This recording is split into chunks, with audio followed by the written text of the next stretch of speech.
Λοιπόν,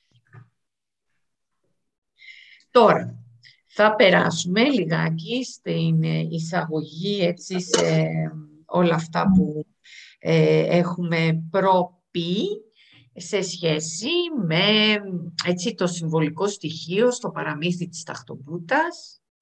Έτσι, να δούμε τι συμβαίνει. Ωραία.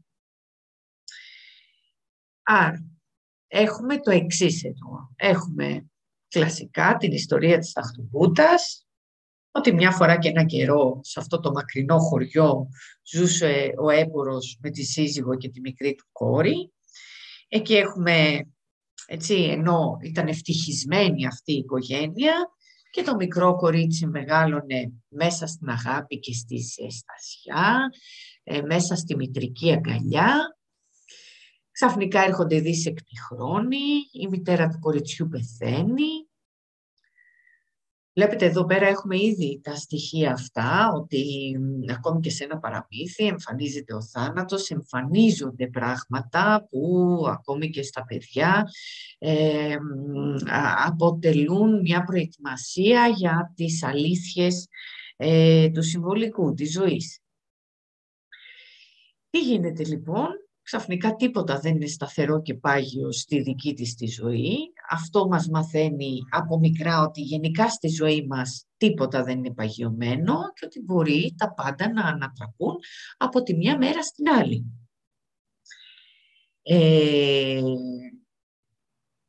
Μαθαίνουμε γρήγορα από όλες αυτές τις απώλειες που περιέχουν σχεδόν όλα τα παραμύθια ότι η ζωή είναι ρευστή. Αυτό από τη μια της χαρίζει πλοκή, αλλά προσφέρει και στον άνθρωπο έτσι, ένα βαθύτατο πόνο. Δηλαδή είναι εύκολο με έναν τρόπο να μεταβούμε από την ευτυχία στη δυστυχία, τη χαρά να τη διαδεχθεί η λύπη, ο θάνατος να κλέψει τη ζωή. Έτσι, αμέσως, δηλαδή το παραμύθι μας εισαγάγει στο πεδίο της έλλειψης.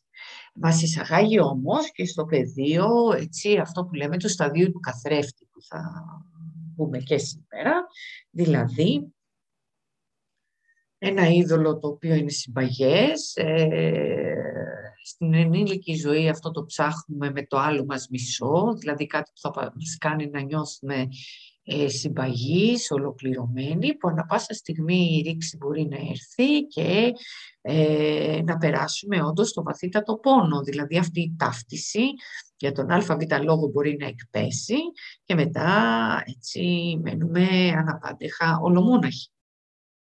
Έτσι συνέβη και σε αυτό το μικρό κορίτσι που από τη μια μέρα στην άλλη μένει μόνο του, χωρίς την προστασία της μητέρας του, σε μια τρυφερή και ευαίσθητη ηλικία. Ο πατέρας από την άλλη προσπαθεί σε αυτό το παραμύθι με έναν τρόπο να αντικαταστήσει αυτή την απώλεια στο μικρό κορίτσι, να αντικαταστήσει τη μητέρα, αλλά ο καθένας ξέρουμε ότι έχει το δικό του ρόλο μέσα σε μια οικογένεια.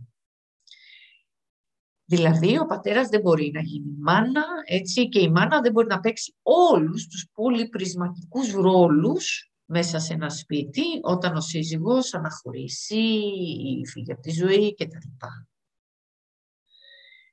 Μάλιστα σε χρόνια που οι γυναίκες δεν είχαν πολλά δικαιώματα και η οικογένεια έτσι, ήταν καθαρά πατριαρχική, έτσι, σε αυτή την οικογένεια ο πατέρας συνήθως αποφασίζει. Έτσι και στο παραμύθι ο πατέρας αποφάσισε με καλή διάθεση να παντρευτεί μια άλλη γυναίκα που είχε πληροφορηθεί πως είχε ήδη 2 κόρες και τις υπεραγαπούσε αυτές τις κόρες. Με λίγα λόγια, αυτός ο πονεμένος έμπορος πιστεύει πως η γυναίκα αυτή θα προσφέρει την αγάπη και την τρυφερότητα που χαρίζει στα παιδιά της αυτή η γυναίκα. Όμως εδώ πέρα το τονίζουμε, στα δικά της παιδιά τη χαρίζει. Με λίγα λόγια, αυτός ο άντρας δεν μπορεί να αναλογιστεί πως μία μάνα πρέπει να είναι πολύ μεγαλόκαρδη ίσως και μεγαλόψυχη, πολύ ταπεινή, διαθέτοντας απίθμενο εσωτερικό κόσμο, ώστε να διαθέσει πληρότητα αγάπης στη μικρή του κόρη, όμοια με εκείνη που η ίδια προσφέρει στα δικά της παιδιά. Άρα το πρώτο σφάλμα του εμπόρου είναι η έλλειψη διάκρισης. Μέσα σε όλο αυτό ψάχνει όπως έτσι, να αναπληρώσει ένα κενό, μία έλλειψη, που όπως βλέπουμε στην πορεία του παραμυθιού θα αποβεί μοιραία, διότι εκεί ακριβώς σε αυτό το σημείο έχουμε την ανάδυση της invidia, όπως θα την πούμε μετά. Δηλαδή υπάρχει και από την ίδια τη γυναίκα, αλλά και από τις κόρες ένας φόνος, έτσι, γύρω από αυτό το κορίτσι.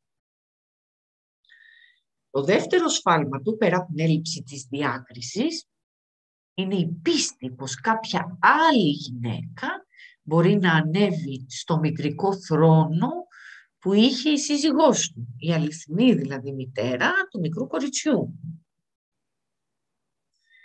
Λίγα λόγια. Η ανάγκη μας πολλές φορές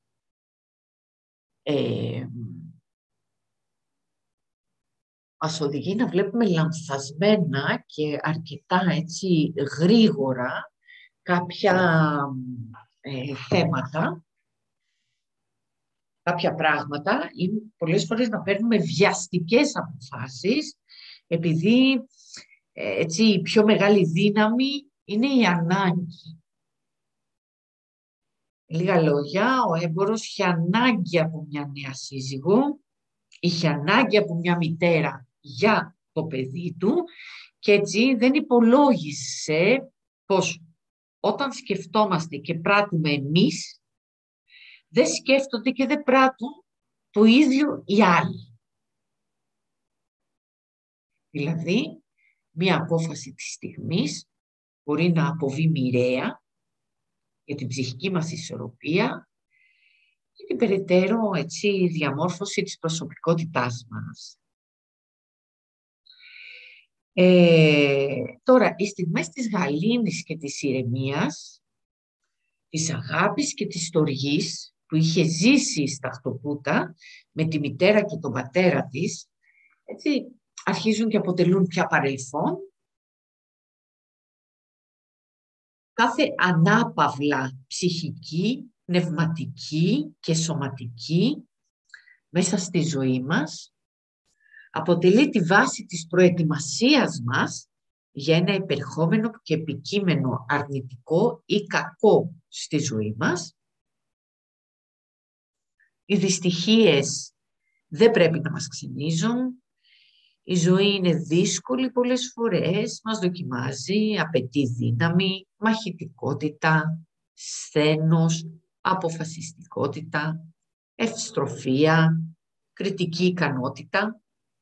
Και όλο αυτό φυσικά μας προετοιμάζει, υποτίθεται, η οικογένειά μας σε όλο αυτό. Γι' αυτό και λέμε ότι ούτε η εγκατάλειψη, αλλά ούτε και η υπερπροστασία είναι τα κατάλληλα εφόδια. Κάποια στιγμή λοιπόν με όλο αυτό θα ξεπεράσουμε το πρόβλημα που θα κάνει την εμφάνισή του.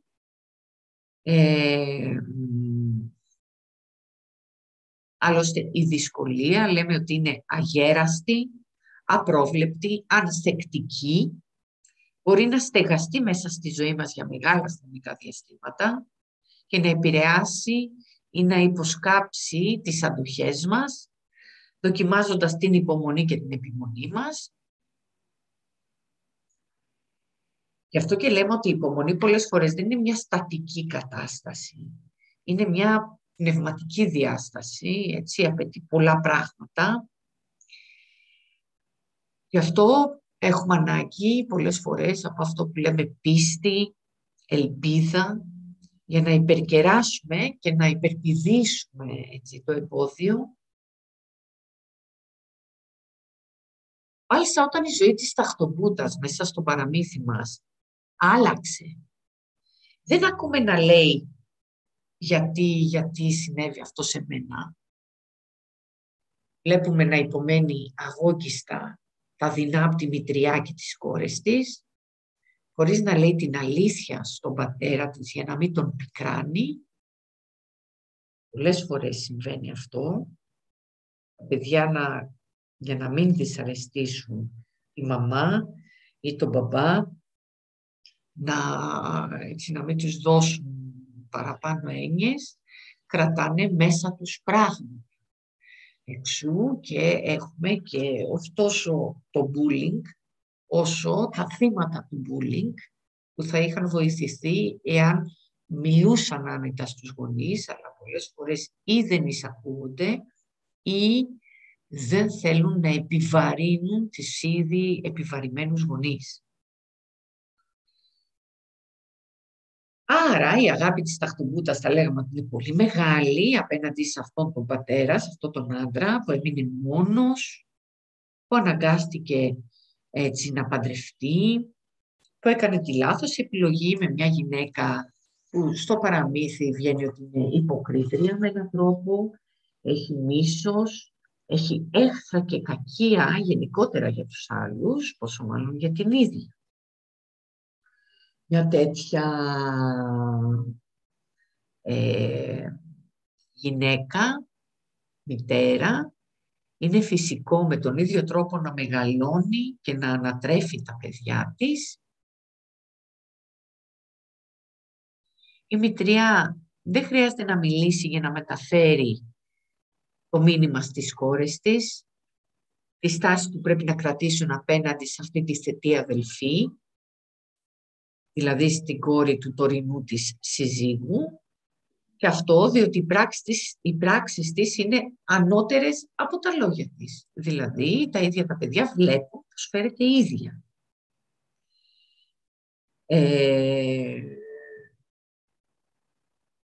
Άρα οι μητριά και οι κόρες δεν μπορούν να δουν, είναι τυφλές, είναι κουφές, διότι ο εγωισμός τους και ο φόνος έχει φωλιάσει μέσα τους. Πρέπει να συμβεί λοιπόν ένα γεγονός που θα ανατρέψει τα πάντα στη ζωή τους για να συνέλθουν, να συνειδητοποιήσουν τα σφάλματά τους και να μετανιώσουν ίσως ή να έτσι συνειδητοποιούν. Μέχρι τότε τι κάνουν, περιστρέφονται μέσα στο μικρό ασφυκτικό εγώ τους, χωρίς διαφυγή, χωρίς γιατριά, χωρίς παρηγοριά. Αυτό το βλέπουμε πολλές φορές και σε σχέσεις που δεν έχουν διέξοδο. Δηλαδή, δεν αρκεί πολλές φορές σε μια σχέση ο ένας να καταλαβαίνει, πρέπει και ο άλλος να υπάρχει μια σημεία, μια επικοινωνία, συνεννόηση. Διότι όταν κάποιος βουλιάζει μέσα στο δικό του σύμπλεγμα, αργά ή γρήγορα, το βλέπουμε στα ζευγάρια, δεν υπάρχει άλλος δρόμος να καταλάβει κανείς που έχει πέσει παρά μόνο η διαδικασία του αποχωρισμού. Δηλαδή ο άλλος να λείψει σε τέτοια διάσταση, όπου ο άλλος μόνος ολομόναχος να καταλάβει αργότερα τι έχει συμβεί. Δεν είναι τυχαίο ότι αυτό το βλέπουμε, δηλαδή αυτός που ταλαιπωρείται όταν αποφασίσει να φύγει, αυτός που ταλαιπωρούσε, ενώ στην αρχή είναι μετά την μπαίνει σε μια διαδικασία που του λείπει ο άλλος και τον κυνηγά πάλι. Είναι ακριβώς αυτό το πράγμα, δηλαδή μερικές φορές φτάνουν σε τέτοιο σημείο οι σχέσεις που μόνο αν ο άλλος φύγει εντελώς μπορεί να φτιάξουν. Κάτι το οποίο δεν είναι πάντα εύκολο, γι' αυτό και λέμε ότι κάτι τέτοιο θα μπορούσε και τις ίδιες να τις ταρακουνήσει.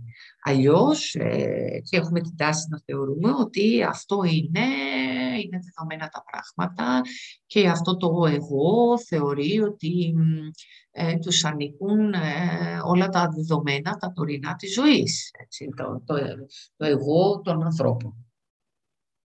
Η Σταχτοπούτα τώρα από την άλλη, ζώντας μέσα στις στάχτες της με έναν τρόπο, θα αναπολύει το παρελθόν που έχει φύγει προπολού, αλλά παράλληλα θα ελπίζει για ένα καλύτερο μέλλον. Μέχρι στιγμής έτσι η ζυγαριά της στο παραμύθι φαίνεται να έχει μόνο στάχτες. Ε, γνωρίζουμε ότι η αναγέννηση του φοινικά προκύπτει μόνο μέσα από αυτές. Σε αυτή τη ζυγαριά, λοιπόν, θα λέγει κανείς ότι η ηρωίδα θα ζυγίζει καθημερινά τις πιθανότητες, θα μετρά το χρόνο που περνά, θα υπολογίζει τις προϋποθέσεις της και θα μετρά έτσι τις δυνάμεις. Αυτό ουσιαστικά το βλέπουμε σε έναν άνθρωπο που περνάει δύσκολα, ότι πολλές φορές αυτές οι στάχτες, όπως λέμε, καθαρίζουν τον εσωτερικό κόσμο, σμιλεύουν την ψυχή.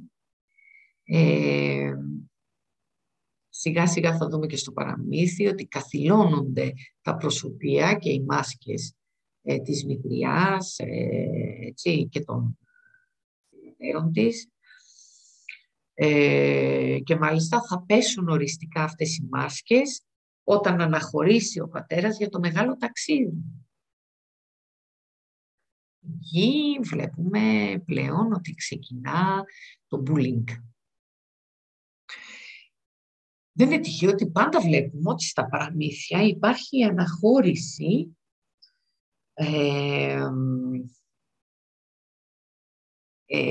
ενός σημαντικού προσώπου που θα θέσει τον πρωταγωνιστή συνήθως σε νέες περιπέτειες. Και έτσι προωθείται ο μύθος. Αν όμως μέσα της δεν διέθετε την πίστη και την ελπίδα για ένα καλύτερο αύριο, θα λέγει κανείς, η Σταχτοπούτα, τότε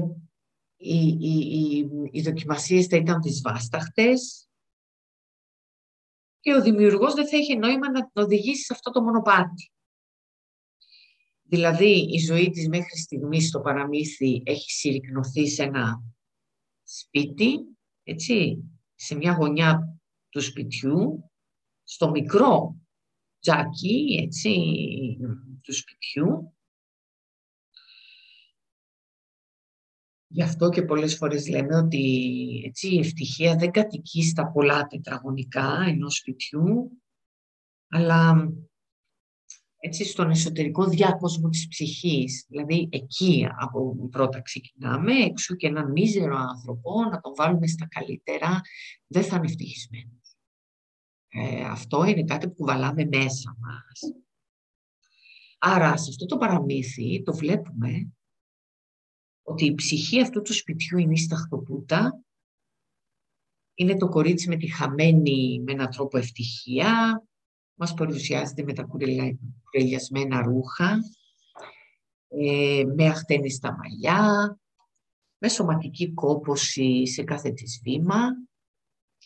Και όμως στο παραμύθι, όσο το περνάμε από αυτό, βλέπουμε ότι δεν πάβει αυτή να είναι η κυρία του σπιτιού.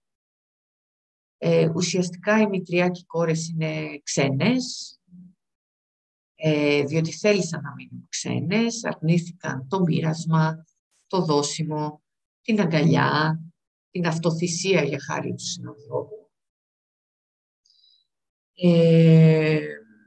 Αυτό το βλέπουμε και στη μεταμοντέρνα, έτσι, νεοφιλελεύθερη εποχή, όπου το να λείπουν οι άνθρωποι από τα σπίτια τους, να δουλεύουν όλη μέρα, να αφήνουν υποκατάστατες δαντάδες, έτσι, ανθρώπους να προσέχουν τα παιδιά, γιατί δεν υπάρχει χρόνος. Πάλι τι κάνει, πάει ακριβώς αυτό το μοίρασμα, το δώσιμο, έτσι, την ύπαρξη του άλλου και ως σώμα πλάι στα παιδιά. Και όχι μόνο, και ένα ζευγάρι μπορεί να αποξενωθεί αν ο ένας το σώμα του λείπει συνέχεια και όλη μέρα. Ακόμη και με τη δικαιολογία ότι αν εγώ δεν λείψω δεν μπορούμε να έχουμε όλα αυτά. Εδώ πάμε ακριβώς ότι η ευτυχία δεν ζει στα μεγάλα τετραγωνικά ή στην ύλη. Εκεί είναι ο φαύλος κύκλος του νεοφιλελευθερισμού που έτσι φέρνει τα διέξω. Άρα, ακριβώς επειδή νιώθουν ξένες και ακριβώς επειδή δεν συμμετέχουν αυτές οι τρεις, γι' αυτό θα λέει κανείς και αναζητούν επίμονα το θάνατο της Σταχτοπούτας.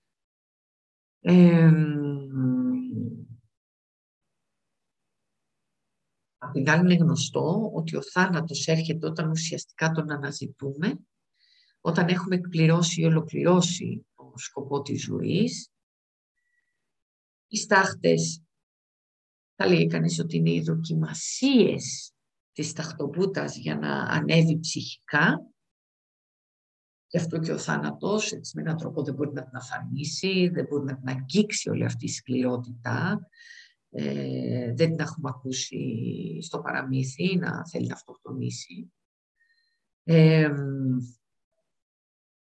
Με λίγα λόγια, η ψυχή της όλη τη διάρκεια του παραμυθιού πιστεύει σε ένα καλύτερο αύριο και ακριβώς αυτή η πίστη είναι που δεν την οδηγεί έτσι σαν υποκείμενο σε ρήξη με την πραγματικότητα, αλλά την κρατά ζωντανή.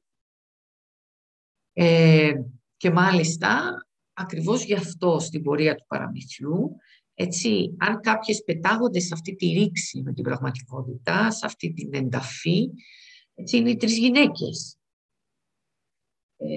Όταν και εφόσον αυτή η δυσφορία και η αδιαφορία για την κόρη του εμπόρου φτάνει στο αποκορύφωμά της,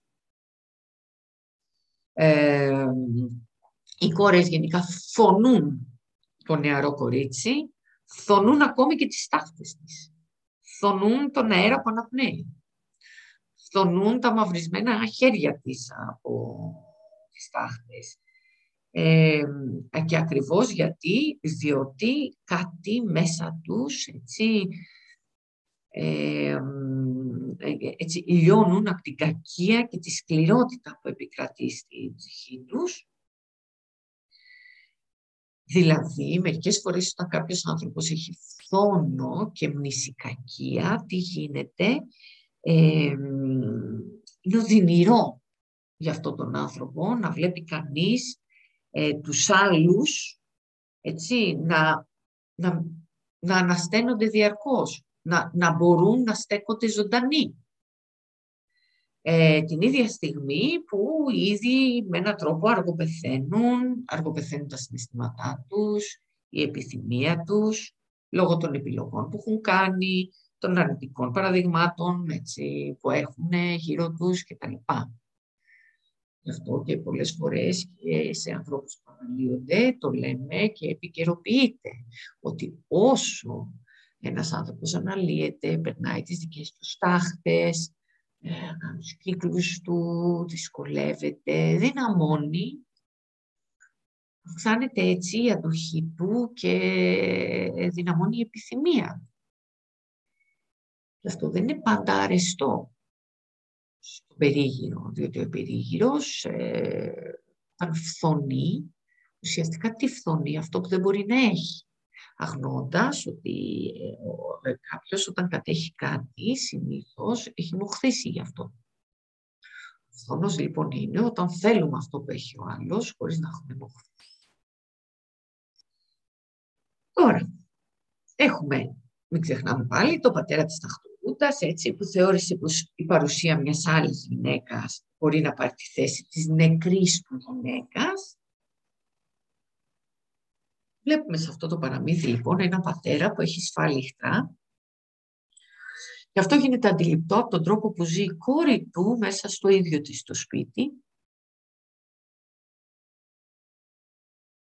Πολλές φορές με λίγα λόγια πιστεύουμε πως αυτό που προσφέρουμε σε κάποιον που αγαπάμε είναι καλό. Και όντως μπορεί να είναι καλό. Αλλά η αγάπη θέλει πολύ κόπο για να κατοικήσει στην ψυχή κάποιου και ακόμη μεγαλύτερο για να γίνει πράξη. Επίσης, την αγάπη ο καθένας την εισπράττει διαφορετικά. Αυτό που θεωρεί κάποιος καλό που δίνει σε κάποιον άλλον μπορεί να μην είναι η ανάγκη του άλλου. Πάει λέγοντας. Ο πατέρας με λίγα λόγια δεν γνώριζε, εθελοτυφλούσε, θεωρούσε πως ένα γυναικείο πρόσωπο, ένα γυναικείο χέρι που θα έβαζε σε μια τάξη τον οικοκυριό, χέρι που θα έβαζε έτσι, σε μια τάξη την κόρη του, έτσι ότι θα ήταν σε θέση να βάλει και σε τάξη την ψυχή της κόρης του και τη δική του. Τη δική του λοιπόν οπτική γωνία, προφανώς ναι, Γι' αυτό και παντρεύτηκε για δεύτερη φορά. Όμως όταν κάνουμε μία κίνηση, συνηθίζουμε να βλέπουμε μόνο τη μία πλευρά του νομίσματος. Δεν έχουμε τη δυνατότητα να δούμε την άλλη. Αυτό επίσης το βλέπουμε πολύ έντονα όταν κάποιοι χωρίζουν, π.χ. από τον πρώτο γάμο, γυναίκες που είναι με τα παιδιά τους, οι άντρες κτλ. Είναι πάρα πολλοί οι οποίοι σπέβδουν πολύ γρήγορα να αναπληρώσουν αυτό το γάμο και ξαναπαντρεύονται. Ειδικά το βλέπουμε σε γυναίκες που έχουν παιδιά. Έχουν έτσι μια αγωνία και αμέσως αντικαθιστούν με έναν πατριό, τον πατέρα, νιώθοντας οι ίδιες ότι έτσι φτιάχνουν ξανά το παραμύθι μιας οικογένειας. Συνήθως, έτσι, υπάρχουν περιπτώσεις που είναι εξαιρετικές, υπάρχουν όμως και περιπτώσεις που δεν είναι. Ενώ βλέπουμε ότι είναι η δικαιολογία ότι το κάνουν για τα παιδιά τους, ουσιαστικά το κάνουν και τις ίδιες. Οι ίδιες δεν μπορούν αυτή την έλλειψη. Οπότε ουσιαστικά οι ίδιες αναζητούν έναν πατέρα δικό τους και όχι έναν πατέρα για τα παιδιά τους. Και μάλιστα πολλές φορές αυτό είναι μια κίνηση που βγάζει και πολύ νοκάουτ τον αληθινό πατέρα, τον βιολογικό πατέρα, που καλώς ή κακώς αυτός αφορά τα παιδιά. Το ίδιο και άντρες που έχουν έτσι με έναν τρόπο μια κακία για τη γυναίκα και αμέσως πέφτουν να βρουν μια άλλη, να την κάνουν μητριά με των παιδιών, όποτε τα βλέπει και πάλι να αναπληρώσουν την απώλεια, αλλά παράλληλα πάλι χωρίς να υπολογίζουν τα παιδιά, έτσι να προσπαθούν να μπουν στο μάτι της άλλης. Βλέπουμε λοιπόν ότι πολλές φορές και σε αυτό το παραμύθι, θα λέγει κανείς ότι είναι το πιο κεντρικό από όλα τα ζητήματα, αυτή η ψευδαίσθηση της οικογένειας. Αυτό το λάθος πολλές φορές του να αναπληρωθεί το κενό σε μια οικογένεια, λες και η οικογένεια δεν μπορεί να υπάρξει με έναν γονέα, τα παιδιά, πάνω απ' όλα έτσι, μια δύναμη που μπορεί να εκπέμπει κάποιος, ότι μπορεί να αναλάβει έτσι, τις αντικσότητες της ζωής, δηλαδή να αναλάβει τον ευνοχισμό του, δηλαδή τις ελλείψεις. Προς Θεού δεν λέμε ότι είναι κακό ένας άνθρωπος, ακόμη και όταν χωρίζει και έχει παιδιά, να έχει δικαίωμα στην αγάπη. Όμως αυτό είναι κάτι έτσι πολύ σημαντικό. Δηλαδή να παίρνουμε τους χρόνους μας έτσι, και στο κάτω-κάτω της γραφής, όσους και να βάλουμε δίπλα μας, τα παιδιά εκεί που κρυφοκυπούν είναι την επιθυμία της μητέρας. Δηλαδή να είναι καλά η μητέρα. Αυτό τα νοιάζει. Αν όμως η επιθυμία της μητέρας ή του πατέρα, σε αυτή την περίπτωση η Σταχτοπούτα είχε μόνο την επιθυμία του πατέρα, γιατί η μητέρα πέθανε. Στραφεί σε ένα υποκείμενο, το οποίο όμως είναι λάθος. Αναγκάζεται το παιδί να υπομείνει αυτό το λάθος, διότι ασυνείδητα πρέπει να υπηρετήσει την επιθυμία του γονιού, διότι αυτό τον νοιάζει. Δηλαδή, ο καθρέφτης του είναι ο γονιός και το κρατάει το παιδί σε μια συμπαγία, έτσι, σε μια ολότητα, να νιώθει έτσι ότι ο γονιός είναι καλά. Τότε έχει και μια σταθερή εικόνα. Διότι στο παραμύθι μας απεδείχθη ότι η μητριά δεν είχε το απαιτούμενο σθένος για να ανοίξει την ψυχή της και να δεχτεί αυτή την ξένη κόρη. Έτσι, είναι πολύ σημαντικό. Συγχωρήστε με για λίγο. Ένα δευτερόλεπτο. Κλείνω και έρχομαι. Λοιπόν, δεν μπόρεσε λοιπόν η μητριά να δείξει αυτό το απαιτούμενο σθένος με τίποτα. Να ανοίξει την ψυχή της και να δεχτεί την ξένη κόρη. Μάλιστα, μιας και αυτή η κόρη με έναν τρόπο άνοικε σε κάποια άλλη γυναίκα.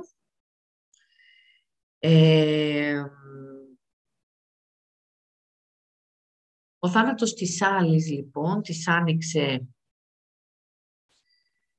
ένα καινούριο σπιτικό, αλλά δεν της χάρισε το κλειδί της αγάπης. Βλέπουμε, λοιπόν, πως πολλές φορές, και αυτό το λέμε στην ψυχανάλυση εύκολη ψαριά, ή πολλές φορές κάποιοι άνθρωποι ασυνείδητα υποφελούνται από την καταστροφή του άλλου. Και έτσι μπορούν μόνο να βρουν μια γωνιά και ένα σπιτικό. Όταν έτσι, αυτό που λένε στην αναμπούλα χαιρετολίκος, ασυνείδητα το κάνουν, δηλαδή σε έναν όλεθρο ενός άλλου, φωλιάζουν δηλαδή βρίσκουν τον άλλον σε μια έλλειψη, σε μια ανάγκη και έτσι βρίσκουν θέση. Αυτό δεν είναι βέβαια αγάπη, είναι κάτι άλλο. Αυτό επίσης βλέπουμε σε αυτό το παραμύθι να γίνεται και γίνεται πάρα πολύ έντονα. Δηλαδή μέσα σε μια καταστροφή επωφελείται μια άλλη γυναίκα.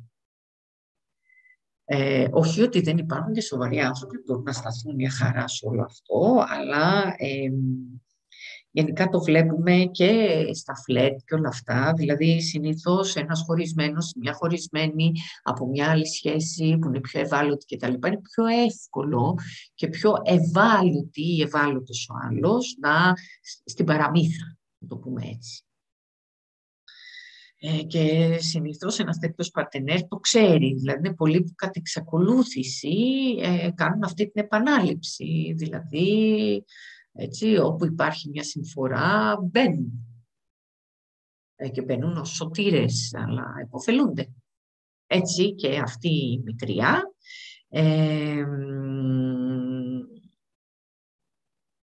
έτσι μπήκε σε όλο αυτό χωρίς να μπορεί. Όντως άνοιξε ένα σπιτικό, αλλά καθόλου αγάπη. Η Σταχτοπούτα ουσιαστικά ήταν και παρέμεινε μια ξένη μέσα της, χωρίς να μπορεί να διεκδικήσει όχι απλά μια θέση στην καρδιά της ή στην αγάπη της, αλλά ούτε στο ίδιο της το σπίτι. Δηλαδή η μητριά, οι κόρες της μπήκαν στο σπίτι της Σταχτοπούτας. Η Σταχτοπούτα δεν είχε ούτε σπίτι πια. Έτσι η ίδια βλέπουμε στο παραμύθι να εκτοπίζεται. Έτσι, είναι ένα σκληρό παραμύθι. Εκτοπίστηκε λοιπόν αυτό το κορίτσι από το ίδιο του σπίτι. Φυσικά αυτή η θανατήλα έτσι, στην ψυχή της μητριάς δεν μπόρεσε να αφανίσει ένα καλό και αγαθό πλάσμα. Είναι αυτό που λέμε ότι η ζωή δεν μπορεί παρά να γεννά ζωή, η αγάπη να φέρνει αγάπη και η καλοσύνη έτσι να αναδεικνύει διεξόδους. Αυτή είναι η Σταχτοπούτα. Έτσι, θα λέει κανείς ότι η Σταχτοπούτα, αν το βγάλουμε από το παραμύθι, είναι αυτό το τείχος πάνω στο οποίο σήμερα χτυπούν η αδικία, η ατιμία, η ανηθικότητα. Έτσι, με έναν τρόπο, ουσιαστικά αυτό το παραμύθι δείχνει ότι μέσα από στάχτες αναδεικνύεται το καλό στον κόσμο. Έτσι.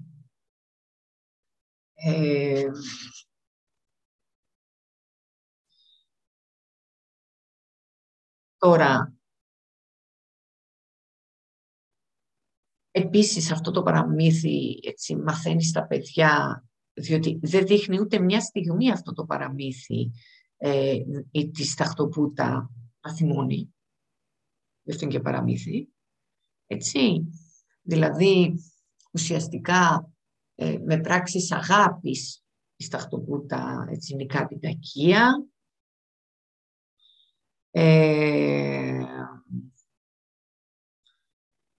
Τώρα βλέπουμε απ' την άλλη ότι είναι μια κακιά μητριά που γίνεται παράδειγμα, καθρέφτης και για τις κόρες της. Βλέπουμε ότι οι κόρες της γίνονται ακριβώς το ίδιο με εκείνη. Βλέπουμε λοιπόν πολλές φορές αυτή τη δύναμη μιας μητέρας να κατευθύνει τα πράγματα.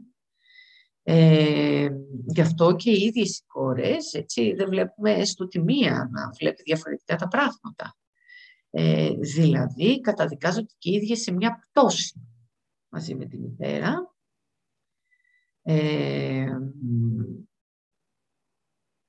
Ουσιαστικά, βλέπετε, δεν μένουμε στον πρίγκιπα και όλα αυτά, θα το δούμε όμως.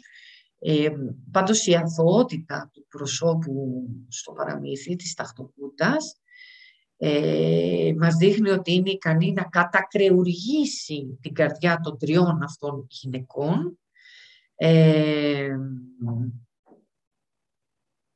Είναι τρεις γυναίκες που θρέφονται από τη ζήλια, το φθόνο, την ολοκληρωτική ισοπαίδωση. Αυτό ουσιαστικά με έναν τρόπο αναδεικνύει μια μορφή μιας σταχτοπούτας κάθε καιρού, που μπορεί να δοκιμάζεται για να αποκτήσει λαμπρότητα, για να λεπτύνει τους τρόπους της, για να μάθει να ευνοχίζεται, να προσαρμόζεται, να διεκδικεί καλοπροαίρετα μέσα σε ανταγωνιστικά και πολλές φορές φαλοκρατικά περιβάλλοντα, ώστε κάποια μέρα να δικαιωθεί. Εδώ όμως αυτό το παραμύθι θα έλεγε κανείς ότι κάτι που διδάσκει και που με έναν τρόπο θα πρέπει κανείς να προσέχει όταν το μεταδίδει στην επόμενη γενιά, είναι ο ηθικός μαζοχισμός. Βλέπουμε δηλαδή ότι στο όνομα της αγαθοεργίας, της αρετής, της αγάπης κτλ. Έχουμε ένα υποκείμενο το οποίο ανέχεται τα πάντα. Δηλαδή, έτσι και μάλιστα, έτσι γίνεται το θαύμα και τη σώζει και ένα βασιλόπουλο από όλα αυτά. Δηλαδή δεν τη σώζει ο πατέρας, αλλά ένας άλλος, στη θέση του πατέρα.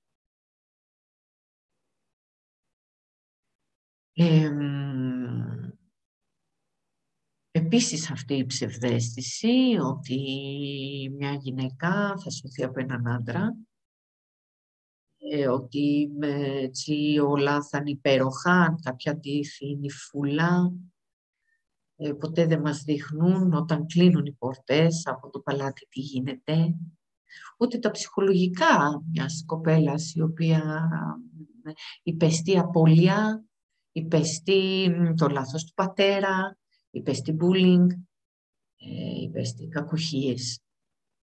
Βλέπετε ότι έχουμε ένα παραμύθι το οποίο αφήνει να εννοηθεί ότι κάποια γυναίκα που υποφέρει στο τέλος θα δικαιωθεί.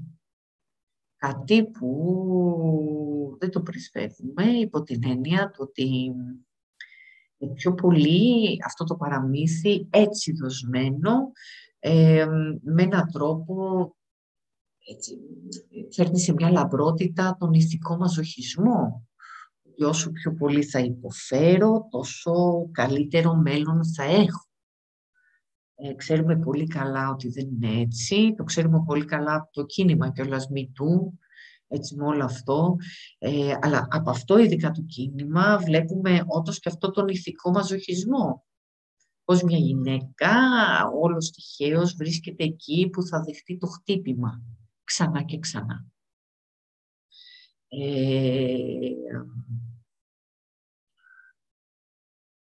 Και θα έλεγε κανείς, εδώ, στο συγκεκριμένο παραμύθι, ότι το βλέπουμε αυτό, τι βλέπουμε, ότι με έναν τρόπο ο πόνος της απώλειας της μητέρας της ριζώθηκε τόσο μέσα της, όσο δεν περάσαν τα στάδια του πένθους, διότι και ο πατέρας δεν του επέτρεψε, δεν στάθηκε εκεί γιατί και ο ίδιος δεν μπορούσε προφανώς, με αποτέλεσμα αυτός ο πόνος να αναπαράγεται συνέχεια μέσα από αυτόν τον ηθικό μαζοχισμό. Δηλαδή την ταλαιπωρούν και το ανέχεται. Διότι αυτός είναι ένας πόνος πιο υπαρκτός από τον πόνο της απώλειας και του θανάτου που κανείς πρέπει έτσι να τα βάλει με μια εμπειρία που κανείς δεν την ξέρει ζωντανός, την εμπειρία του θανάτου. Βλέπουμε λοιπόν ότι μερικές φορές έχουμε αυτό το μαζοχισμό προκειμένου να νιώθουμε συμπαγείς έτσι, και ολόκληροι στη θέση ενός πόνου και ενός τραύματος που δεν θέλουμε να λύσουμε. Και πολλές φορές η ψυχανάλυση δεν είναι και η καλύτερη διαδικασία πάντα. Εντάξει, πολλές φορές προσπαθούμε, ανάλογα τον τύπο του αναλυτή, να το κάνουμε και πιο ανάλαφρο, όμως παραμένει ότι πάντα μας στρέφει στο αρχικό τραύμα, για να αποφύγουμε μετέπειτα τραύματα, τα οποία είναι αναπληρώσεις. Πολλές φορές μαζοχιστικές αναπληρώσεις, στείνοντας μία ζωή με δυσαρέσκεια, για να μην δούμε την αρχική δυσαρέσκεια μιας απώλειας που με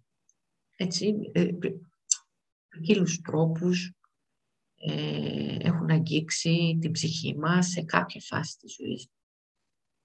Εδώ ακριβώς τώρα να περάσουμε λίγο σε αυτό που λέμε στάδιο του καθρέφτη. Ξέρουμε, οι πιο παλιοί, μαθαίνουμε και καινούργοι, ότι η ιδέα του σταδίου του καθρέφτη έτσι ήταν ένα πολύ σημαντικό στοιχείο στη διδασκαλία του Λακάν, μετά από εργασίες του πάνω στη φυσιολογία και την ψυχολογία των ζώων, πέρασε στη θεωρία του.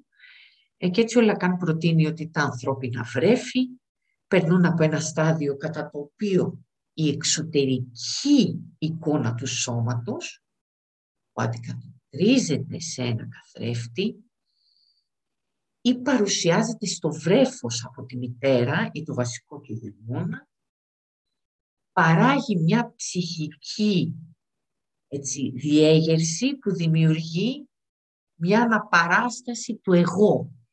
Εγώ είμαι αυτός. Ο βρέφος ταυτίζεται με αυτή την εικόνα, η οποία χρησιμεύει σαν ένα οργανωμένο σύνολο και δημιουργεί έτσι κάποιες πρώτες αντιλήψεις του βρέφους για τον εαυτό. Αλλά επειδή έχουμε πει αυτή η ενιαία εικόνα του σώματος στον καθρέφτη δεν ανταποκρίνεται, δεν αντιστοιχεί στη σωματική ευπάθεια και την αδυναμία που έχει το μη ανεπτυγμένο ακόμη βρέφος, αυτή η εικόνα καθιερώνει το ιδανικό εγώ. Γιατί? Και μάλιστα το άτομο προσπαθεί να φτάσει συνεχώς καθ' όλη τη διάρκεια της ζωής του αυτό το ιδανικό εγώ. Επειδή σαν βρεφάκι δεν νιώθει απαρτιωμένο το σώμα, έχουμε πει. Ακόμη οι κινήσεις δεν έχουν συντονιστεί. Το κεφάλι, τα χέρια, μυοσκελετικά δεν έχει αναπτυχθεί. Βιώνει το σώμα του τεμαχισμένο. Άλλου τα χεράκια, άλλου τα ποδαράκια. Η εικόνα όμως συμπαγίας που βλέπεις στο καθρέφτη δημιουργεί μια ολότητα και το καταπραίνει. Αυτό αμέσως γίνεται ήδη στην ψυχή ενός ανθρώπου, ενήλικα αργότερα, ένα ιδανικό εγώ. Δηλαδή κατόπιν μετά από αυτή τη φάση αφιερώνεται στο να νιώσει ξανά αυτή την πληρότητα. Το Λακάν λοιπόν το στάδιο του καθρέφτη καθορίζει το εγώ ως ουσιαστικά εξαρτώμενο από εξωτερικά αντικείμενα από έναν άλλον.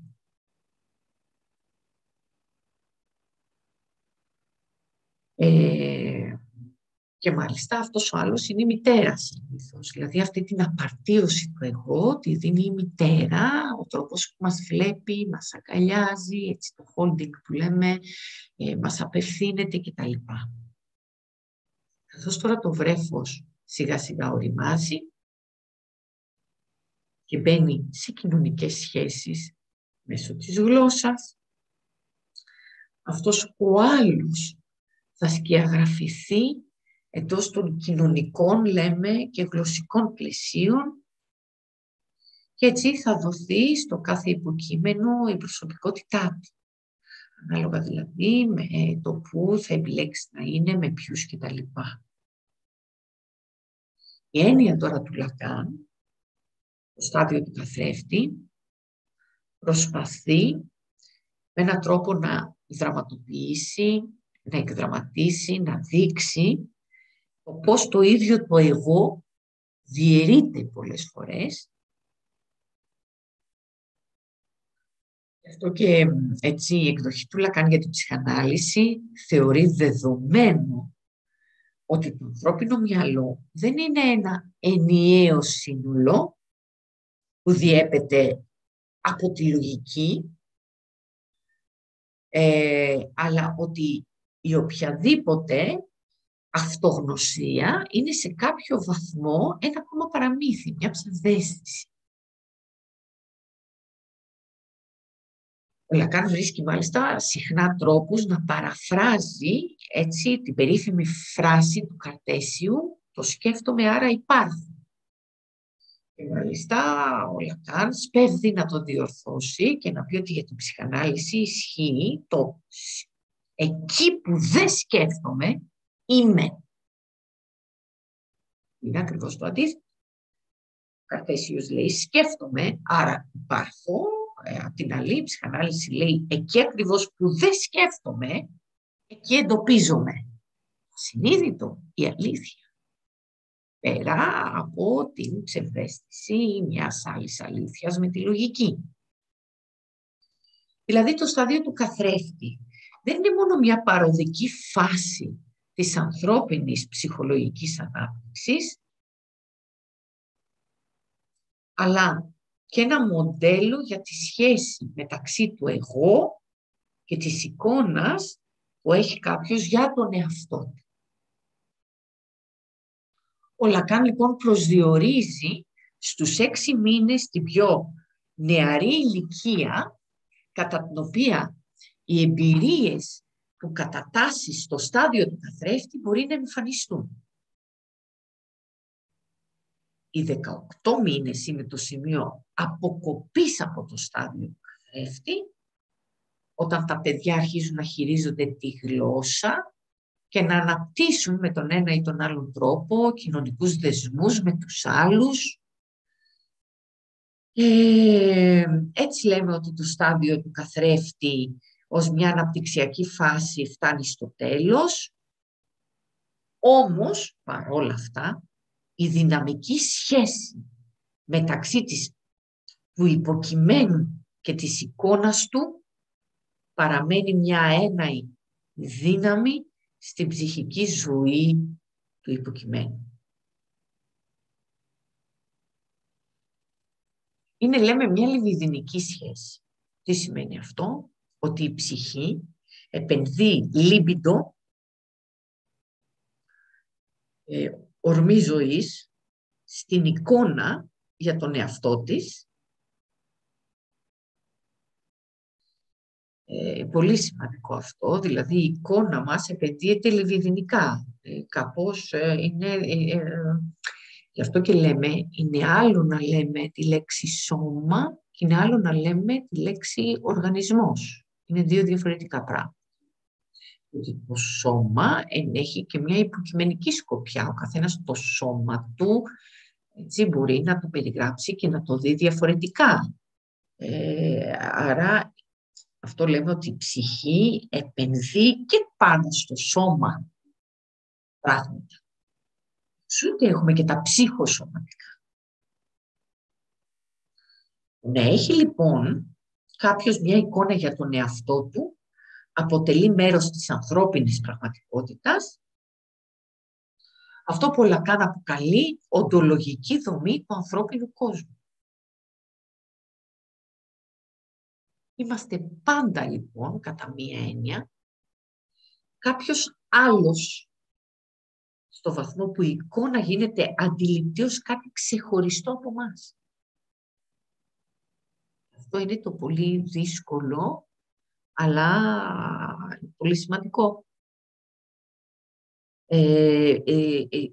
Γιατί ακριβώς και σε αυτή τη φάση του σταδίου του καθρέφτη, αυτό που βλέπουμε είναι κάποιος άλλος, πιο συμπαγής από αυτό που ήδη νιώθουμε και στην πορεία αυτό μας συντροφεύει.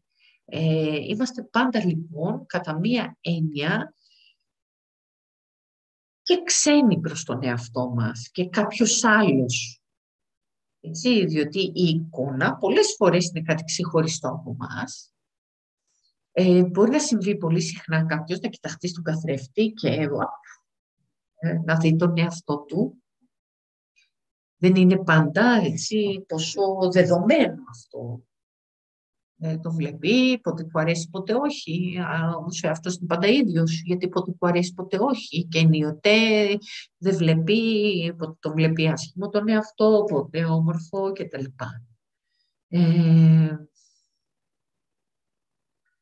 Λοιπόν, εισάγοντας λοιπόν την ιδέα της ταύτισης, ο Λακάν αναπτύσσει το μοντέλο του ως μια διαδικασία κατά την οποία το βρέφος δεν ταιριάζει απλά με αυτό που βλέπεις στον καθρέφτη, με την εμπειρία της ίδιας της ύπαρξης, αλλά μάλλον σε εκείνη τη φάση μετασχηματίζεται από τη θέαση της εικόνας του, την οποία και αποδέχεται τόσο ως αναπαράσταση του εαυτού του, όσο και ως στόχο για τον οποίο αγωνίζεται. Δηλαδή, δεν είναι η φάση που βλέπει τον εαυτό του έτσι, και λέει «Α, εντάξει, αυτό είναι το σώμα μου», καθόλου. Το αντίθετο, αυτή η εικόνα που βλέπει τον ρουφά τον άνθρωπο σε εκείνη την ηλικία, έτσι, τον γαληνεύει και παράλληλα τον ρουφά, τον έτσι, απορροφά. Αυτή η αναπαράσταση του εαυτού. Είναι η πρώτη φορά που συνειδητοποιεί ότι αυτό που νιώθει φαίνεται και φαίνεται κάπως έτσι. Και μάλιστα έχει μια ολότητα. Μάλιστα το φαινόμενο του μιμητισμού των ζώων, έτσι, οι σωματικές εμφανίσεις, οι συμπεριφορές που μοιάζουν με εκείνες των άλλων ζώων, ή με στοιχεία του περιβάλλοντος για προστασία, έχουμε το χαμελέον κτλ.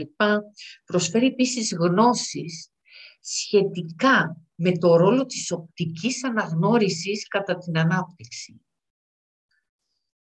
Ο Λακάν μάλιστα δείχνει ότι τα αποτελέσματα για τη ψυχολογία των εν λόγω φυσικών μετασχηματισμών δεν είναι λιγότερο βάσιμα από τις βιολογικές εξηγήσεις που στηρίζονται στη θεωρία της εξέλιξης, δηλαδή παίζει μεγάλο ρόλο, έτσι, και παίζουν οι φυσικοί μετασχηματισμοί.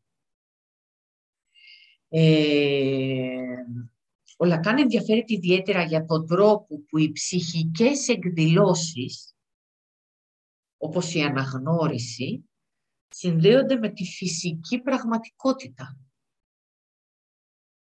Δηλαδή το σώμα και το φυσικό περιβάλλον που αυτό καταλαμβάνει.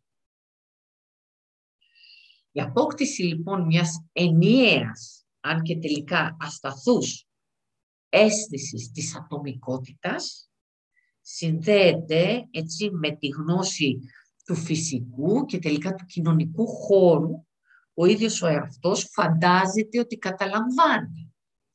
Δηλαδή, έχουμε τη δουλειά μας, έχουμε τον τρόπο που ντυνόμαστε, έχουμε έτσι που ανήκουμε κτλ. Δεν είναι ότι την ίδια στιγμή το ζούμε, έτσι, υπάρχει σαν αίσθηση το σώμα μας μέσα σε όλο αυτό το περιβάλλον, το φυσικό, το κοινωνικό κτλ. Δεν έχουμε μόνιμα ένα καθρέφτη να το βλέπουμε.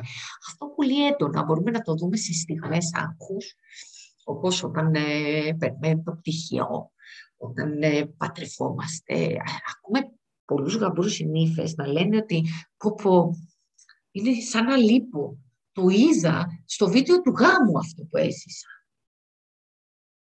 Δηλαδή βλέπουμε με σάρκα και οστά την ύπαρξή μας, το σώμα μας να περιφέρεται σε αυτές τις σκηνές που εκείνη τη στιγμή, επειδή είμαστε σε άγχος και σε άλλα πράγματα, δεν μπορούμε να το συνειδητοποιήσουμε. Φανταστείτε λοιπόν ότι αυτό γενικότερα το ζούμε στη ζωή μας. Είμαστε αυτό που έτσι, κοινωνικά μας αναγνωρίζουν, που εμπλεκόμαστε κτλ. Με έναν τρόπο ο άλλος επικυρώνει ακόμη και το σώμα μας, την ύπαρξή μας, το στυλ μας. Έτσι καταλαμβάνουμε, βλέπετε γιατί το στάδιο του καθρέφτη είναι πάρα πολύ σημαντικό. Χρειαζόμαστε την εικόνα του εαυτού μας προκειμένου έτσι, να δημιουργήσουμε σχέσεις με άλλους ανθρώπους και προκειμένου να διαπραγματευτούμε τη φυσική και κοινωνική πραγματικότητα του κόσμου μας. Γι' αυτό και λέμε ότι το εγώ είναι πιο πολύ φαντασιακό. Είναι το σημείο που υποδηλώνει τη θέση μας. Η ανάγκη αυτή προκύπτει από το γεγονός ότι ως βρέφη δεν μπορούμε να τα βγάλουμε πέρα μόνοι μας και αυτή η αίσθηση της οργανικής ανεπάρκειας επιμένει σε όλη μας τη ζωή. Σε αυτό το πλαίσιο είμαστε επίσης στοιχειωμένοι, θα λέγει κανείς, από τη φύση, από τη φυσική ευπάθεια και θνητότητα, από τις οποίες οι αυτοαντιλήψεις μας, οι σχέσεις μας και οι μυριάδες στρατηγικές προσωπικής φροντίδας και άμυνας αποτυγχάνουν τελικά να μας προστατεύσουν. Σε αντίθεση μάλιστα με πολλά ζώα, τα οποία αμέσως μετά τη γέννησή τους είναι σε θέση να μετακινηθούν και να βρουν τροφή από μόνα τους, τα ανθρώπινα όντα γεννιούνται προώρα. Σας έχω πει και σε άλλες φορές και σε σεμινάρια και τα λοιπά, γεννιόμαστε προώρα, 9 μηνών γεννιόμαστε, δεν είναι η ώρα μας. Όμως είναι η ώρα του ανθρώπινου σώματος να βγάλει το άλλο σώμα από μέσα του, διότι δεν χωρά πιο μεγάλο. Ακριβώς γι' αυτό το σώμα τότε δημιουργεί τη συσπάση του, το κοιτώ, δηλαδή είναι η ώρα που πρέπει να εξαχθεί το άλλο σώμα, αλλιώς το σώμα της μητέρας πεθάνει. Δεν χωρά άλλο, δεν μπορεί να μεγαλώσει πολύ ένα παιδί σε ένα σώμα, εξού και γεννιόμαστε πρόωρα. Δεν αρκεί, δεν αρκούν οι 9 μήνες. Η ανάπτυξή μας σε σχετικά ανεξάρτητα άτομα είναι ταυτόχρονα μια σωματική διαδικασία ορίμανσης, κατά την οποία αποκτούμε συντονισμό και δύναμη, αλλά είναι επίσης μια ψυχική διεργασία που μας παρέχει τις εσωτερικές εικόνες που χρησιμοποιούμε για να προσανατολιστούμε στην πραγματικότητά μας. Κατά την άποψη του Λακάν, αυτή η ψυχική ανάπτυξη δεν υπερισχύει τόσο πολύ της αρχικής μας ανημπόρειας, καθώς μας δίνει τρόπους για να αντιμετωπίσουμε αυτό που ο Λακάν αποκαλεί διάσπαση στην καρδιά του οργανισμού. Το οποίο και επιμένει σε όλη μας την ύπαρξη. Η λέξη διάσπαση έχει ιδιαίτερες εφαρμογές στους τομείς της βοτανικής και της φυσιολογίας. Σημαίνει χάσκω ή εξαρθρώνομαι, όπως όταν το κέλυφος ενός σπόρου σκάει ή όταν μια οθήκη διαρριγνύεται για να απελευθερώσει το οάριο. Αξίζει να σημειωθεί ότι αυτά είναι στάδια της διαδικασίας ανάπτυξης και για το Λακάν ο όρος δεν είναι αυστηρά μεταφορικός, αλλά αναφέρεται στην αρχαίγονη φύση του ανθρώπινου υποκειμένου ως σωματικά ασυντόνιστου και ψυχικά διαιρεμένου. Γι' αυτό και όταν νιώθουμε ξαφνικά ότι τα δεδομένα μας αλλάζουν, ότι κάτι έτσι τρέμει κατά τα πόδια μας, είτε είναι μια απώλεια, είτε είναι χωρισμός, είτε μια αλλαγή δουλειάς, είτε μια αλλαγή σχέσης, είτε... με έναν τρόπο έχουμε αυτή τη διαίρεση μέσα μας. Δεν νιώθουμε δυνατοί, δεν νιώθουμε αρκετά έτσι συμπαγείς. Είναι ακριβώς αυτό που εξηγεί ο Λακάν, με αυτό που λέμε διάσπαση στην καρδιά του χρόνου.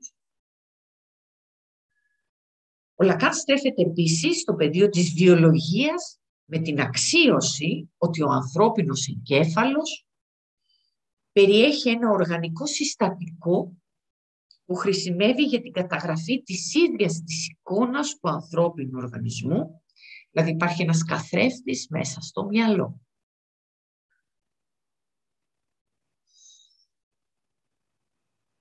Με άλλες λέξεις, αυτό Λακάν αργότερα θα το ονομάσει αυτό που την πρώτη στιγμή σας εισαγάγω σε αυτή την ομάδα και είναι το εικονοφαντασιακό εγώ.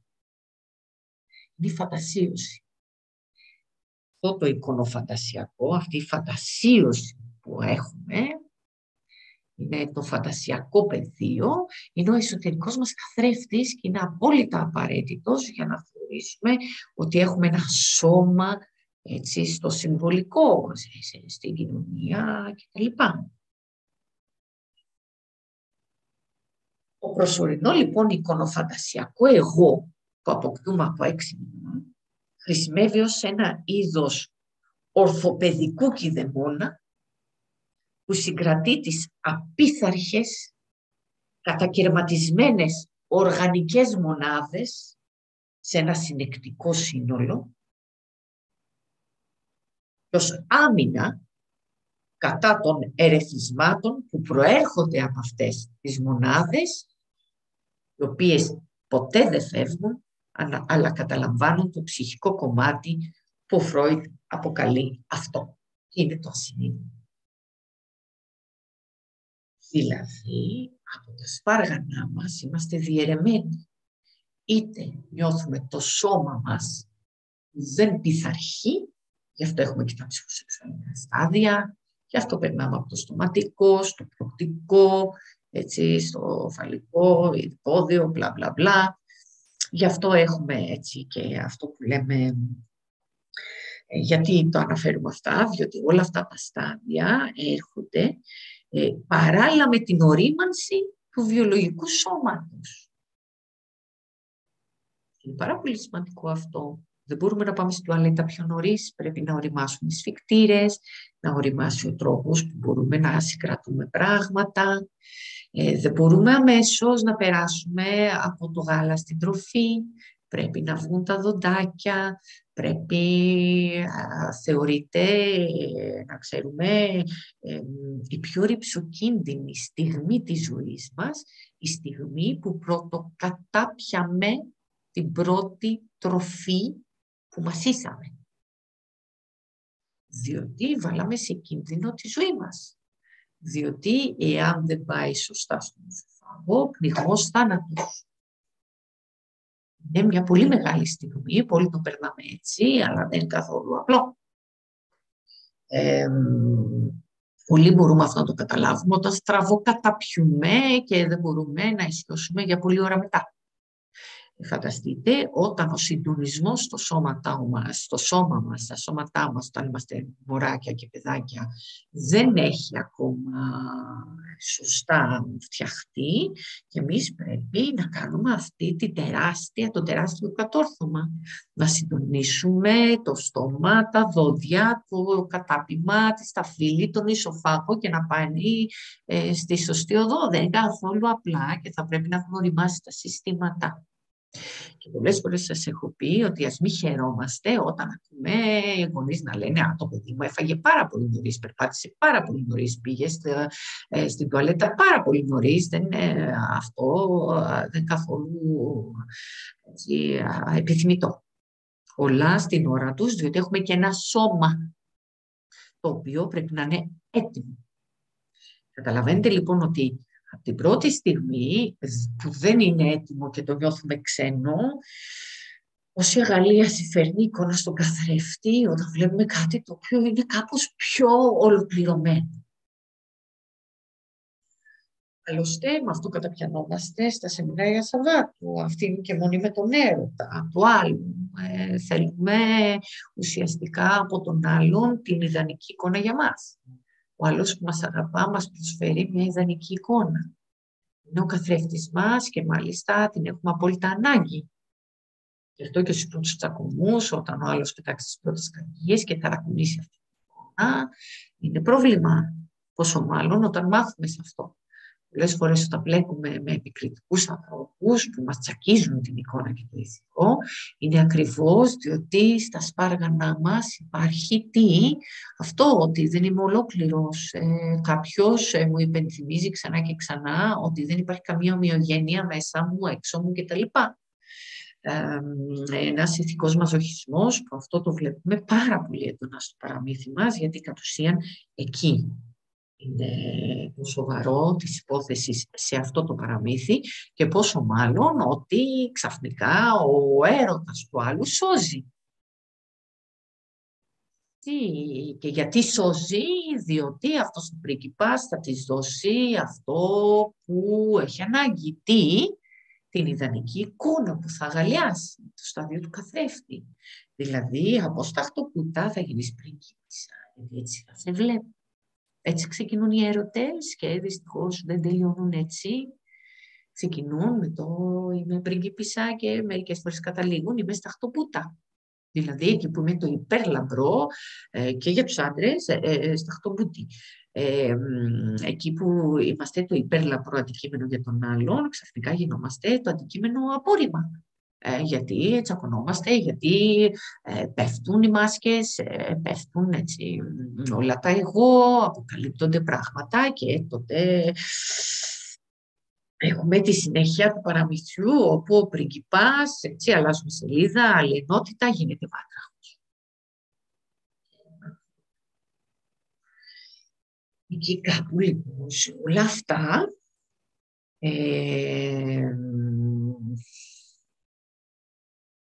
ερχόμαστε να δούμε και το φθόνο.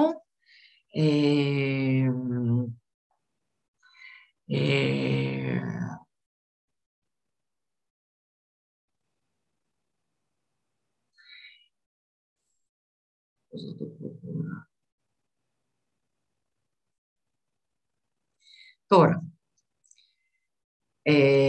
Ωραία.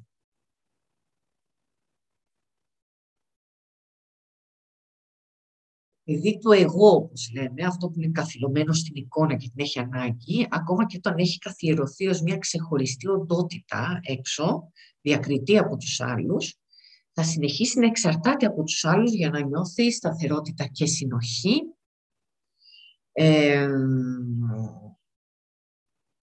Εδώ ο Λακάν βάζει ακριβώς και το φθόνο στα προλεκτικά βρέφη, δηλαδή έχουμε πρώιμες καταστάσεις αδελφικής αντιπαλότητας, για παράδειγμα, ως μια ακόμη ένδειξη του πόσο τρόπος που το παιδί βιώνει την ατομικότητά του συνδέεται με την παρουσία των άλλων.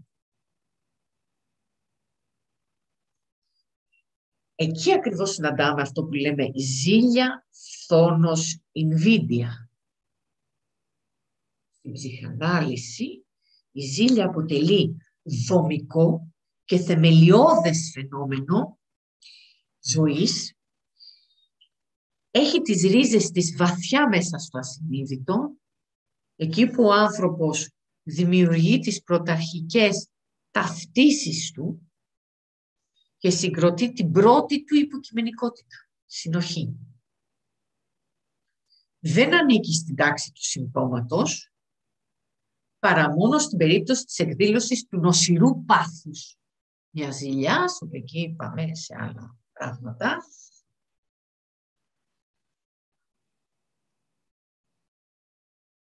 Το μόνο που μπορώ έτσι πολύ λίγο να σας πω, δεν είμαι αποφασισμένη να μην πω τίποτα γι' αυτό μέχρι να αποτανθεί πρώτα η δικαιοσύνη, είναι ότι εκεί γύρω σε αυτό που συζητάμε τώρα, ζήλια, φθόνος, invidia, βρίσκεται η υπόθεση της γυναίκας που σκότωσε τα παιδιά της. Εκεί ακόμα. Δηλαδή από αυτή τη βλάβη της στους 6 μήνες ζωής.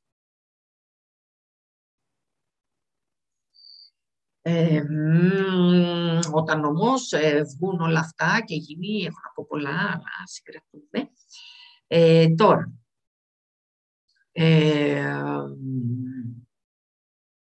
Βέβαια και η ίδια η ζήλια, πρέπει να πούμε ότι είναι ένα πάθος και μάλιστα σφοδρό. Είναι ένα affect, όπως λέμε, που η φύση του υπερβαίνει τον απλοϊκό χαρακτηρισμό του συναισθήματος της διάθεσης. Ο όρος affect προέρχεται από το ρήμα affecte. Είναι το αγγίζω μέσω κάποιας αίσθησης. Παθαίνω, επηρεάζομαι, προσβάλλομαι από κάτι. Εδώ γίνεται λόγος για αυτό που βιώνεται ως συναίσθημα, ως αίσθημα μάλλον. Ας πούμε, στην ψυχανάλυση μιλάμε για τη λέξη, μιλάμε για το σημαίνω, το οποίο είναι ένα στοιχείο διακριτό. Μπορεί να απομονωθεί και να είναι μεταδώσιμο. Το affect όμως είναι συνήθως κάτι άμορφο, μερικώς ανίποτο και κατά τα άλλα προσωπικό.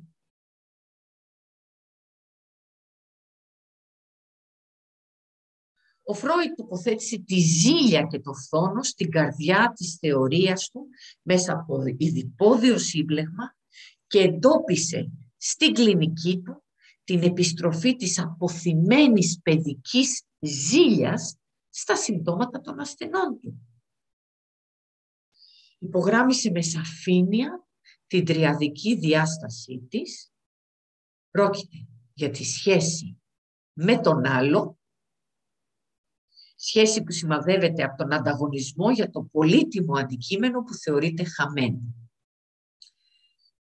Στο κείμενό του περί των νευρωτικών μηχανισμών στη ζήλια, την παράνοια και την ομοφιλοφιλία, διακρίνει 3 είδη, στάδια. Το πρώτο είναι τη φυσιολογική ζήλια, που εκπροσωπείται μέσα από τα εχθρικά συναισθήματα προς τον αντίζηλο. Το πένθος για το αντικείμενο που θεωρείται χαμένο και την αρκισιστική υποτίμηση που βιώνει το ίδιο το υποκείμενο. Έχουμε μετά δεύτερον την προβολική ζήλια, όπου το υποκείμενο σε μια κίνηση εξώθησης από μέσα προς τα έξω δεν αναγνωρίζει στον εαυτό του και προβάλλει στον άλλο τις δικές του ορμές με αποτέλεσμα την ανακούφιση από το άγχος.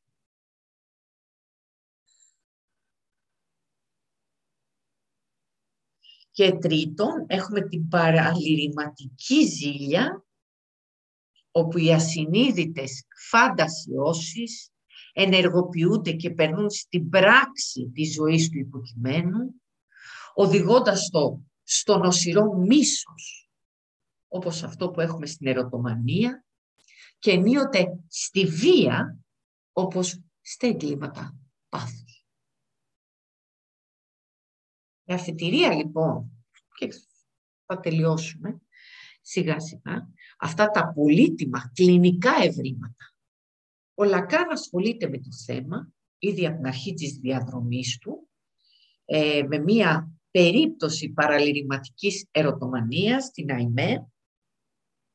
Λίγο αργότερα συνεχίζει τις επεξεργασίες του με το στάδιο του καθρέφτη, όπου μελετά την παρανοϊκή συγκρότηση του εγώ, περιπτώσει, και την κατοπτρική σχέση με τον άλλον και την εικόνα στον καθρέφτη, μέσα από την οποία το μικρό παιδί εξασφαλίζει τη φαντασιακή του ενότητα. Όταν λοιπόν κάποιος αναφέρεται στο σώμα, αναφέρεται στη φαντασίωση που έχει για το σώμα, στην φαντασιακή του ενότητα. Και δεν μας είναι περίεργο, ας πούμε, όταν με έναν τρόπο βλέπουμε στην ψυχογενή ανορεξία, βουλημία κτλ. Διαταραχές της εικόνας του σώματος. Πώς γίνει? Δηλαδή, εάν είναι τόσο συγκεκριμένο το ότι αυτό που βλέπω στον καθρέφτη, αυτό είναι, τότε πώς ο καθένας, ανάλογα με το πώς συναισθηματικά σε κάθε φάση είναι, βλέπει και τον εαυτό.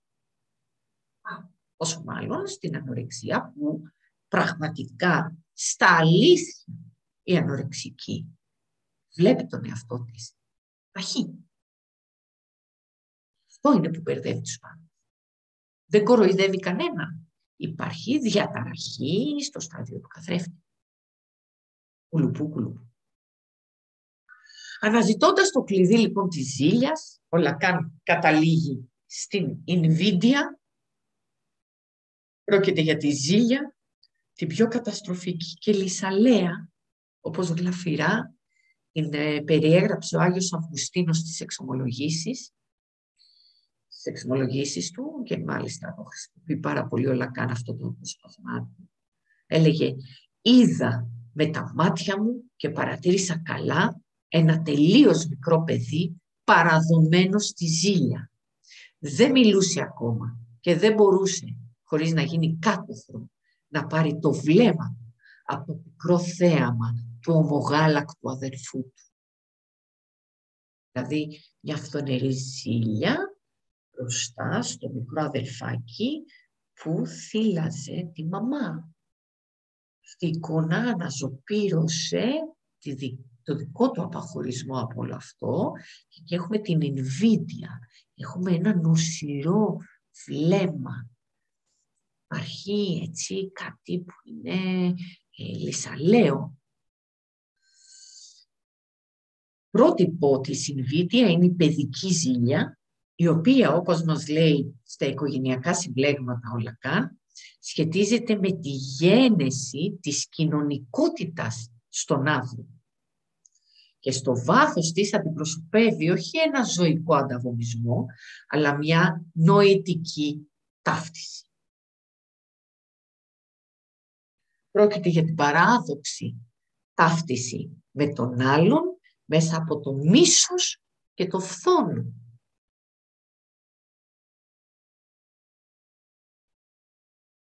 Αν η ζήλια αναφέρεται στη ζωτική και άγρια προσκόλληση στο αγαπημένο αντικείμενο μας και την επιθυμία της αποκλειστικής κατοχής του, ο φθόνος είναι η βαθιά αντιπάθεια προς την απόλαυση του άλλου που φτάνει μέχρι το καταστροφικό μίσος.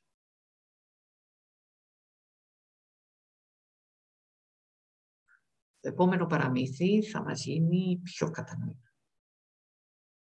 Ο Λακάν θεωρεί καθοριστική τη συμμετοχή της ζήλιας στη συγκρότηση της διαλεκτικής της επιθυμίας του υποκειμένου.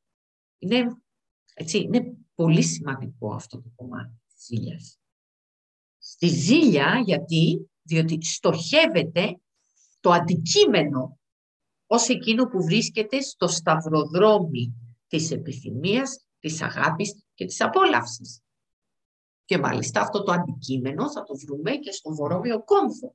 Ενώνει το συμβολικό, το φαντασιακό, το πραγματικό, δηλαδή τη συμπαγία της ψυχής μας. Και αυτό το κάνει ζήλια. Δηλαδή κάτι που κατέχει ο άλλος και το θέλουμε. Πρόκειται για την καθαρή έλλειψη που κανένα ζηλευτό αγαθό δεν θα αναπληρώσει. Με άλλα λόγια, έτσι ανοίγεται ο δρόμος της επιθυμίας, αυτής της όρεξης που κανένα αγαθό δεν θα χορτάσει και έτσι θα παραμείνει φθονερή.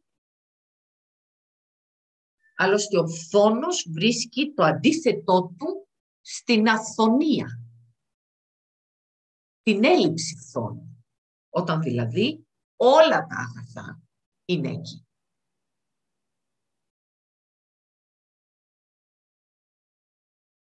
Από τη στιγμή όμως που ο άνθρωπος είναι ομιλών, λέει ο Λακάν, και μάλιστα λέει δόξα τω Θεώ ο Λακάν, κάθε φορά που θα συμβαίνει αυτό, η επιθυμία του θα προβάλλεται προς τα έξω σε ένα κόσμο άλλων που μιλούν.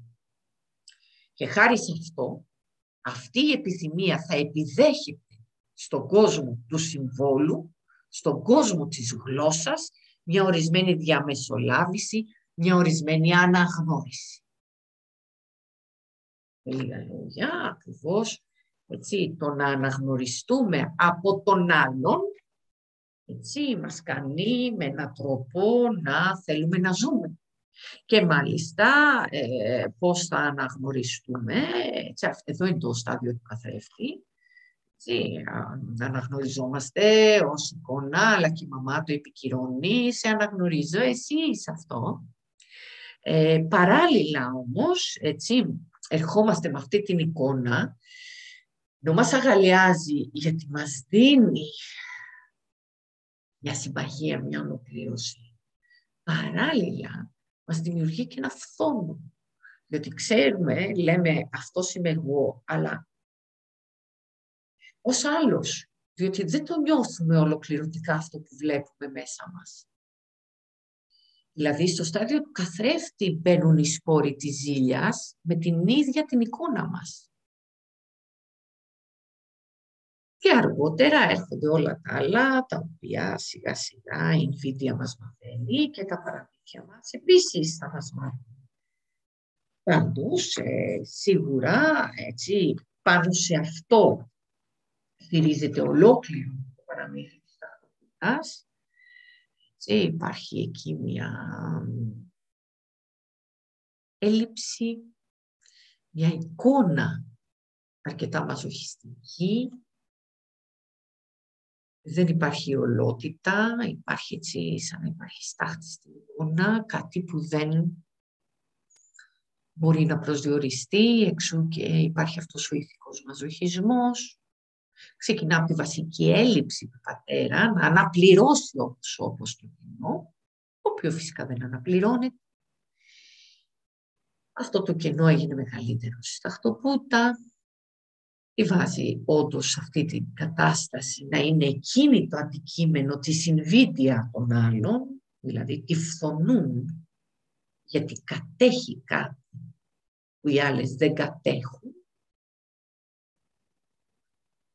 Είναι αυτό ένας πατέρας. Οι άλλες δεν έχουν. Και ο τρόπος που ένας πατέρας έτσι, ήθελε να βοηθήσει την κόρη. Υπάρχει αυτή η Nvidia λοιπόν εκεί, την εντοπίζουμε. Αυτός ο φθόνος δεν σταματά. Και έχουμε και τον ειδικό μαζοχισμό, δηλαδή η ίδια στη ταυτοπούτα δεν θα υπήρχε αν δεν υπήρχαν αυτές που τη μισούν. Και πόσο μάλλον έτσι δεν θα ξαναέβρισκε την απατηλή ολότητά της στον έρωτα ενός πρίγκιπα. Και το λέμε αυτό γιατί αυτή είναι η φαντασίωση. Η φαντασίωση λειτουργεί για να αναπληρώσει αυτό που δεν αναπληρώνεται. Δηλαδή το ότι νιώθουμε, είμαστε και κάποιος άλλος στο σώμα. Δεν είμαστε μια ολότητα. Είμαστε γι' αυτό και τώρα μπορείτε να καταλάβετε λίγο όταν λέμε στη ψυχανάλυση ότι το υποκείμενό μας όταν έρχεται για ψυχανάλυση μιλάει από τον τόπο του άλλου. Είναι ένας άλλος και το ίδιο μας το σώμα και ο τρόπος που το φαντασιακό μας χτίστηκε για να μπορεί να υπάρχει και το σώμα μας και μέσα από αυτό τον τόπο μιλάμε και για να μπορούμε σιγά σιγά έτσι να φύγουν απαλά και σιγά σιγά οι ταυτίσεις για να μπορεί το υποκείμενο να νιώσει πιο συμπαγές με τον ίδιο του τον εαυτό. Πάντα είμαστε κάποιοι άλλοι μέχρι το τέλος της ζωής μας, από τη στιγμή που έχουμε και το φαντασιακό, αλλά όχι τόσο ξένοι. Αυτό μας ενδιαφέρει, να μην είμαστε τόσο ξένοι με αυτόν τον κάποιον άλλον του εαυτού μας και του εικονοφαντασιακού μας. Αυτό για σήμερα, αυτό βλέπουμε στη σταχτοπούτα, δηλαδή έχουμε ένα ευτυχισμένο κοριτσάκι, χάνει κάτι, προσπαθεί μέσα από τους λάθος άλλους να αποκτήσει μια συμπαγία που δεν μπορεί ό,τι και να κάνει, να την αποκτήσει μέχρι που το παραμύθι καταλήγει. Έτσι, κάποιος να βρει αυτό που χάθηκε, το γυαλιμορφάκι, να της το δώσει, να τη συμπληρώσει και με την αγάπη του να την κάνει πάλι να είναι ολόκληρη. Γι' αυτό είναι παραμύθι όμως, γιατί ναι μεν αυτοί ζήσαν καλά με αυτό, αλλά εμείς καλύτερα, διότι μεγαλώνοντας καταλαβαίνουμε ότι αυτό δεν λειτουργεί έτσι στην πραγματική ζωή. Θα σας αφήνω εδώ. Ραντεβού τον επόμενο μήνα με το καινούριο μας παραμύθι. Ξέρετε ποιο είναι? Όποιοι δεν θυμάστε. Αμέσως βλέπουμε ότι, αν θυμάστε καλά, κάτι του λείπει. Γίνεται χαμός εκεί με μια μπαλαρίνα και έναν στρατιώτη.